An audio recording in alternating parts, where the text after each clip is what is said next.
Pensando na época que o livro foi escrito, na época da igreja que João estava vivendo e naquilo que ele tentou enfrentar com esta carta, qual seria o transfundo histórico desse momento? O que estava acontecendo nesse momento? Então, quando o cristianismo surgia, já havia uma estranha mistura de conceitos religiosos do judaísmo com a filosofia grega. Pelos meados do século II, a igreja cristã havia sido totalmente invadida por essa mistura, por elementos gnósticos, por ideias gnósticas, como especulações cosmológicas, tradições astrológicas e uma magia ou até uma demologia mágica proveniente da Babilônia antiga. O gnosticismo negava a encarnação verdadeira de Jesus Cristo, alegando que o Espírito de Cristo viera se apossar do corpo de Jesus por ocasião do batismo de Jesus e que o abandonou por ocasião da morte na cruz. Então essa era uma ideia que estava se infiltrando, se propagando, sendo ensinado naquela época em que João foi inspirado a escrever esta carta. Havia uma ideia que foi conhecida como o ascetismo, que era uma filosofia de vida na qual eram refreados todos os prazeres mundanos e se propunha uma austeridade. Então as pessoas praticaram esses estilos de vida refreando todos os prazeres que eram considerados prazeres ou práticas de prazeres da vida, né? Então eles tinham que perseguir uma vida que negava esses prazeres para adquirir uma grande espiritualidade. Muitos desses ascéticos acreditavam que a purificação do corpo ajuda na purificação da alma. E como consequência, a compreensão de uma divindade ou encontrar a paz interior era o resultado dessa prática que eles tinham de negar os prazeres. Isso também pode ser obtido, ou poderia ser obtido, né, com a automortificação, com rituais ou uma severa renúncia ao prazer. Esta era uma ideia que eles tinham. Eles acreditavam que se estas imposições, que na verdade eram autoimpostas, trazem grande liberdade em várias áreas de suas vidas, tais como o aumento da habilidade de pensar limpidamente, de resistir potencialmente impulsos que eram considerados destrutivos. Outro desvio desta heresia era em relação à cristologia. Para eles, Deus está muito afastado do universo físico. Ele não se relaciona com a criação. E isto deu origem às duas ideias. Uma era o docetismo. Era um tipo de gnosticismo que afirma que Jesus apenas parecia ser humano, mas sendo na realidade um espírito ou fantasma. Então Jesus teve uma aparência humana, mas na verdade ele nunca foi humano. Na realidade ele era um espírito ou a ideia um fantasma. Então não teve essa encarnação verdadeira. Então essa era uma das ideias que surgiu e era chamado docetismo. E depois nós tivemos uma outra ideia que surgiu disso, que veio de Cerinto, que era serentianismo. Era uma doutrina gnóstica derivada de Cerinto, que pregava que o Cristo de Deus veio ao mundo como espírito. Jesus era uma pessoa e o Cristo um espírito. Com o batismo, o Cristo, Espírito, entra na pessoa de Jesus. Mas este espírito se retirou de Jesus quando ele começou a sofrer. Pois a ideia é que o espírito não sofre com a carne. Então o espírito continua, mas o Jesus humano está morto. Não acreditava que o sangue tinha valor para a purificação. Então essa ideia derivou-se de Cerinto. Então Cristo, que era o Espírito, veio sobre Jesus, que era humano, no batismo. Mas depois, no sofrimento, o Cristo deixa Jesus, que é humano, né? Jesus está morto hoje, mas o Espírito está vivo. E também não acreditava que o sangue tinha valor para a purificação. Você começa a compreender o quanto essas coisas estavam atrapalhando a igreja, infiltrando na igreja, e muitos começavam a ser confundidos, a ter dúvidas, a começar a ir para essas práticas. Então João vai confrontar essas ideias gnósticas aqui na primeira carta.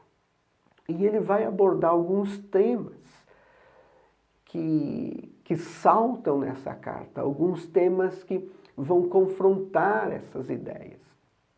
Por exemplo, ele vai usar a palavra princípio, que aparece 7 vezes nesta carta.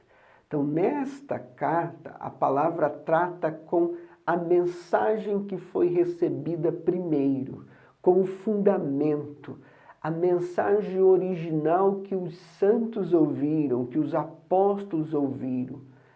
A verdade revelada é eterna. E João estava exortando os ouvintes a terem cuidado com as novas revelações.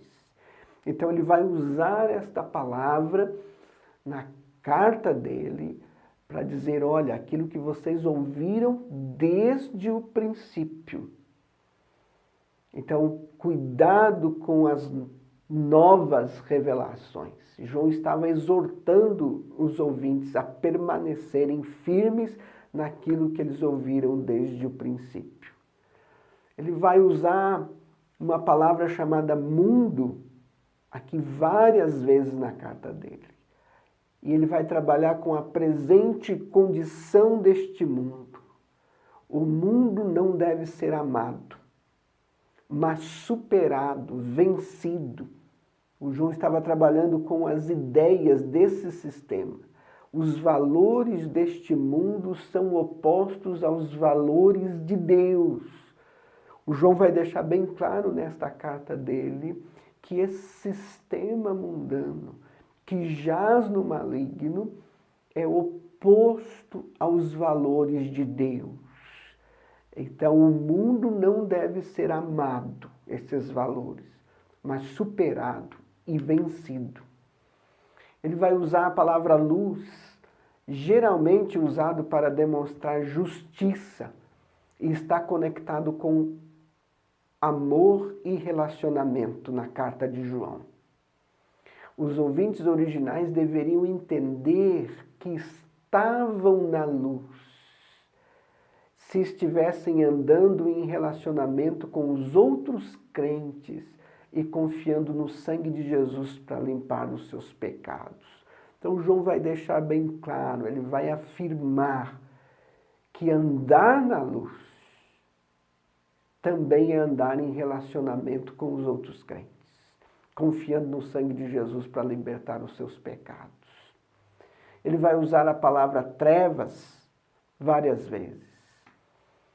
Ele fala, não é simplesmente de iluminação, mas alguém que anda na luz vai amar o seu irmão e ter relacionamento com Deus.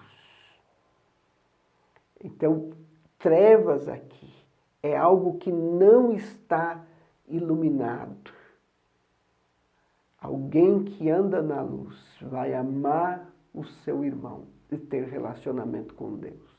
Isto é resultado daquele que anda na luz. Ele usa a palavra amor pelo menos 15 vezes nessa carta, trazendo a ideia sobre qualidade de vida. A vida cristã deve ser marcada pelo amor. O amor é uma característica que todo cristão verdadeiro tem. É um sinal verdadeiro de quem é crente. João está falando de um amor que é colocado em ação. Não é um amor de discurso, não é um amor simplesmente falado, é um amor que é colocado em ação. João vai usar também a palavra ódio. Aquele que odeia é igualado a um assassino. O ódio é a inclinação de um coração não redimido. O ódio é evidência, ele mostra que o coração não foi redimido. Comunhão, o João vai trabalhar nesta palavra, que é de koinonia. João escreve sobre o próprio tipo de comunhão dos crentes, que é baseado no amor. Ter comunhão com outros crentes é um mandamento para quem é redimido. João está escrevendo para assegurar os ouvintes de não quebrar a comunhão com Deus e com os irmãos. Aqueles crentes não tinham visto Jesus na carne, mas eles poderiam desfrutar do mesmo tipo de relacionamento com ele que João experimentou e estava experimentando. Ele vai usar tema como verdade. João estava continuamente apontando para o que era verdade, o que era verdadeiro e o que não era verdade. Isto estava mostrando um ponto-chave no cristianismo. Comunhão está totalmente conectada com a verdade. A unidade que não se baseia na verdade não é uma unidade verdadeira. Outra palavra que João usa bastante, outro tema, é palavra, logos, referindo-se à mensagem de Jesus. Outro tema é permanecer, ou permanecer forte. Os crentes deveriam permitir que o que foi ensinado primeiro permanecesse neles. Eles deveriam permanecer na pessoa de Jesus Cristo. Isto fala sobre um lugar de habitação. Este ensino confrontava qualquer outro ensinamento sobre outro lugar de habitação que não fosse a pessoa de Jesus. Confrontava qualquer outro ensino gnóstico da época. Permanecer na pessoa de Jesus. O tema pecado aparece nessa carta várias vezes. É um dos maiores temas da epístola. João mostrou um entendimento correto sobre o pecado. Todos têm e somente Jesus pode nos livrar disto. Então, pecado é algo que todos cometeram, todos têm e somente Jesus pode nos livrar disto. Esse é um tema que João vai trabalhar de uma forma muito forte na carta dele. Os hereges da época iriam destruir a doutrina da salvação, minando a doutrina do pecado. Eles falavam que a matéria era pecaminosa, enquanto Deus diz que o coração é pecaminoso. Então, João vai trabalhar se opondo ao conceito da época que estava se infiltrando na igreja. Então, ele vai trabalhar forte com o que é pecado e como nós ficamos livres do pecado, como os ouvintes originais deveriam tratar o pecado. Então, esses são alguns temas que nós temos em João, na primeira carta dele, na primeira carta de João, que já dá uma ideia do confronto que o João está trazendo nesta carta contra aqueles pensamentos que estavam infiltrando na igreja. E agora nós vamos entrar por um momento da interpretação, tentar ir para o texto e ver como esses temas saltam e como os ouvintes originais compreenderam essa mensagem do João.